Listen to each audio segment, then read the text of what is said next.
Devin Green living here, and I'm here because I just wanted to talk to you guys about what I am using as a spine for my 2018-2019 homeschool year, and that is going to be Classical Conversations. It is the foundations guide that we use as the spine and as the basis for it all. I have a video that's coming right after that shows what I do for essentials, which is basically the middle school program. But this is for generally grades, 1 through 6. They use this here, and then they add on some of the other programs to kind of complete it. So anything just starting out, maybe kindergarten or so, you don't necessarily need an additional math or English, although you can certainly add those things to it. And then as they progress, everything's included in here. The only thing that you would add would be additional math and English. And so I just want to take you through a look of our book and show you what it is that we are using. I'm not new to Classical Conversations. For those of you who've known, I was a tutor before, and I joined before and I used it. But when they didn't have a community in my area on the day that worked for me, it led to me not being able to do that. And so the first couple pages of this just kind of tells you what they believe, just gives you a little more information about the classical model. It is important to understand and know, what you're agreeing to, or what you're, the basis of what it is that you are learning. I am a Christian, and so I do like that the whole premises of this is to know God and make him known. That is one of the motto statements here. And so it just tells you a little information on memorizing, why, how, what, and it just helps you prepare. So it just talks about the different parts of grammar and gets into some of the memory work. And so here is what it tells you. Like, if you're first time through a cycle, you're going to kind of be here. This is your second time or preparing for challenge. They give you the resources that you need for that. And then lastly, they give you this page that kind of helps you understand the memory work. So this at the top shows your current cycle. And so we're on cycle 1 right now. We're on week 9. And this is telling you the memory work. It's including hands-on activities with space to note in the boxes. And so the old guide, I don't have out to like compare for you. The old guide didn't have this extra spaces, and it was actually 2 on 1 page. So I really like this new guide, but I will not be writing in it. I'm keeping these for all of my kids because for those of you who don't know, I'm a mommy of 5. So I will be definitely taking as much care of this as I can. And so here are the icons to identify the subjects. And like I said, they do give you space. They give you, any references. They let you know that. And this is kind of like an overview of what's being learned. Cycle 1, Cycle 2, Cycle 3, the essentials, challenge A, B. Okay? And we are going to just open up and take a look. So this is the year at a glance of cycle 1. This is telling you the math, Latin, science, English, timeline, history, geography, projects, and fine arts. And since we're currently on week 9, that is the week that I am actually going to turn to and just kind of share a little bit about it with you. If you go one video back, you'll see what we're doing for science because I showed the haul of the different things that I purchased. Okay, so for week 9, we're working on 15 multiplication tables. We are working on Latin, which is the 4th declension noun endings. We are doing classical art and fact science, cycle 1. If you have the cards, you can look at those. But we're talking about some parts of the plant. And so the way I really bring it to life is I go to the library and I get books on the plants. So whatever we're doing here, this again is just my spine. If nothing else, I do just these basics, and then the rest of the days I add to it and put my own style in it. You know, add food, add good living books, add games, and hands-on to it. And so here is our English, the timeline, history, geography, and the kids can actually tell what everything is here. Fine arts, which we are doing a tin whistle right now, and then crayfish identification. So, and just to peek into next week, we'll be dissecting the owl pellets. And it's pretty much the same thing each week. All right, so that is what the memory work looks like.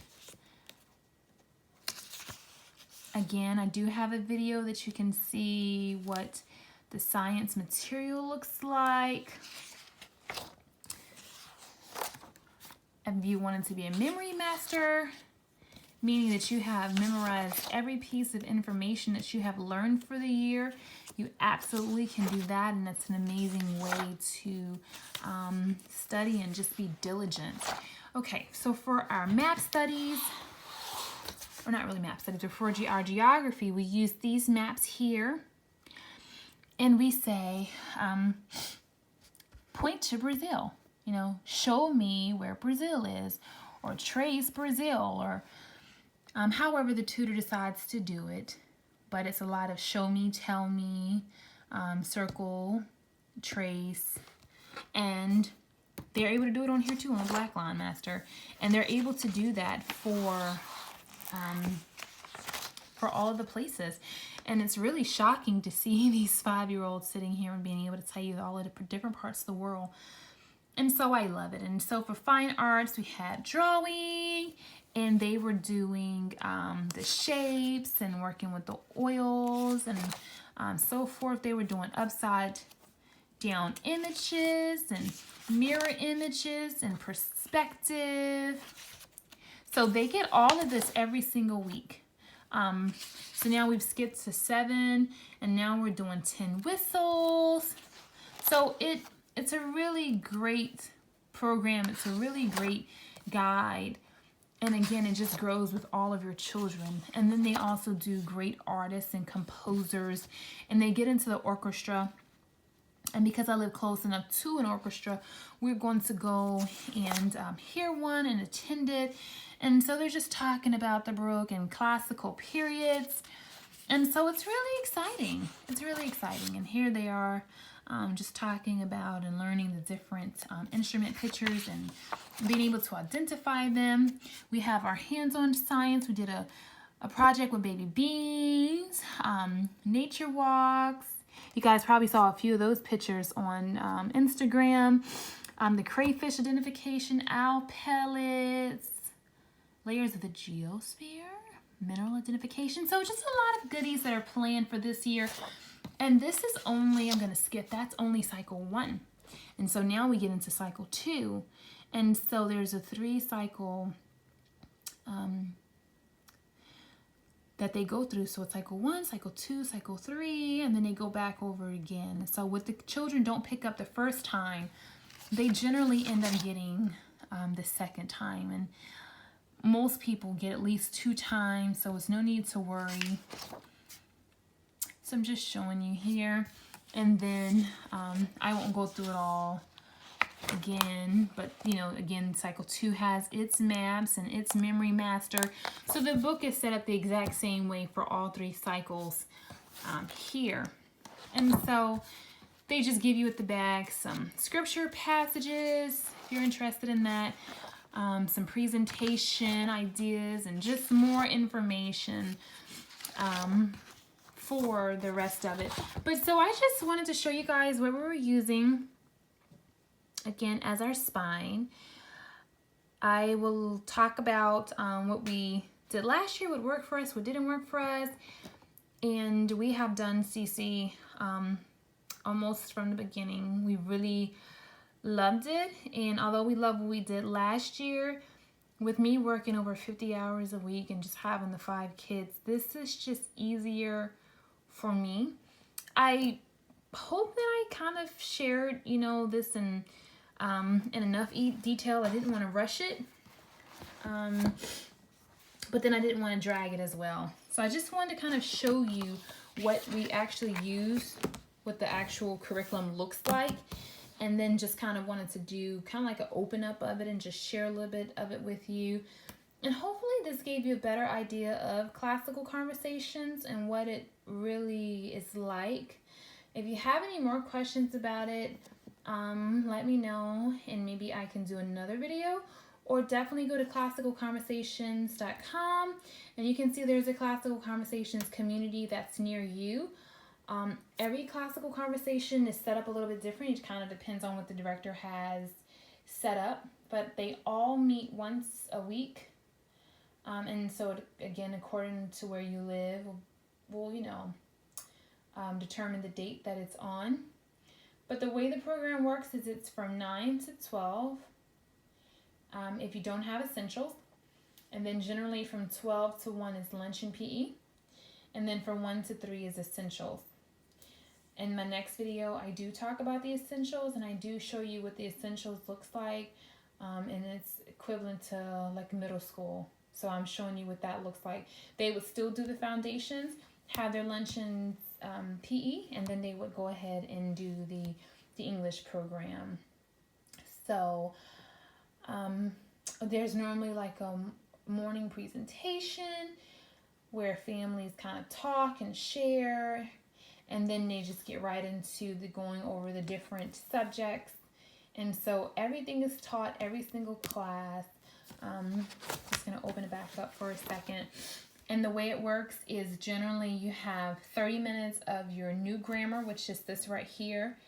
So all of this gets gone over. And then there's a review where you're reviewing everything you've done in the past. And then there's a time for your geography. And then there's a time for your art. And there's a time for your science. So hopefully I did a good job at showing you a better insight into it. But definitely, again, look on the website to see if there's any communities near you. They're always willing to give information meetings and let you come to their open house. It is a set curriculum. We do move at a certain pace every single week, but it's easy to follow at home.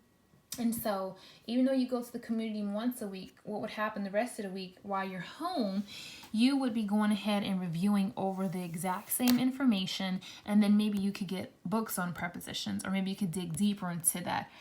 Tell me about Japan's period. And so around this time, you can go ahead and pull up any books about that. You can have them draw pictures or color if that's your style. For the geography, again, going over that. Maybe for science, when you're doing the owl pet dissection, maybe it can be reading living books on just owls and just doing research on them, and maybe any songs or puppets that you have. I know that I went out and I bought a owl puppet. Hands-on was rhythm. And then the what are some leaf shapes? So then there you go. Now is your chance to color leaves, to draw leaves, to paint leaves, to go collect leaves. That's a perfect opportunity for a nature walk. That's a perfect opportunity to look at living books concerning leaves and just really dig into nature. And so whatever it is that you're reading about, Byzantine Empire, Basil II, go ahead and get books on him. Alfred the Great of England, go ahead and get books on him. And so really just bring it all to life. And so it is your guide, but you can do how much or how little that you want to do. So thank you guys for watching. Until next time, blessings.